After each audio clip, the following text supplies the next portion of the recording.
Genesis isn't the best place to start reading your Bible. Here's why. The stories in Genesis are interesting, but I don't know about you, but when I first started to read them, it wasn't immediately clear what I was supposed to be taking away from these stories. If you ever felt that way, I want to share with you how a late-night Cane's trip began to unlock the Bible for me.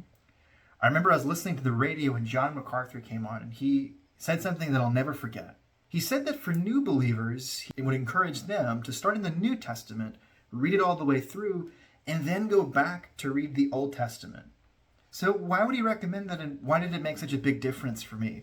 You get to know the main character of the Bible before you read the entire prologue of it.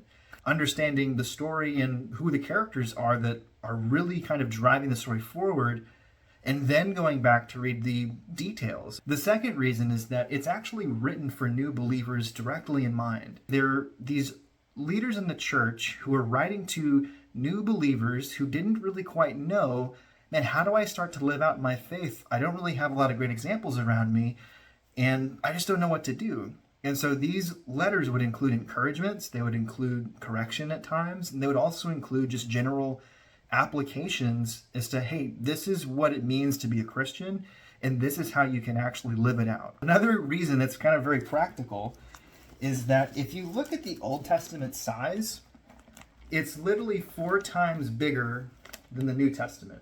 And so when you're first starting out reading, it can kind of get discouraging when you're trying to read so much and you're feeling like you're not making that much progress. But on the Bible reading plan that I'm going to recommend for you to take a look at, that one only takes 90 days to read all the way through, versus the Old Testament takes 270 days to read all the way through. But how do I actually start reading the New Testament? Terry Lee Cobble, who created the Bible Recap, has actually a really great New Testament Bible reading plan. My senior pastor went through it and he recommended it to me. And so I think the thing that's really cool about it is that you read, like on the Bible app, you'll read through it, the section, and it provides some context about, hey, what does this mean, or what was the story? And so especially when you skip the Old Testament, it's really helpful to have this commentary that helps you to understand, oh, that's what that means. I hope that helps. God bless.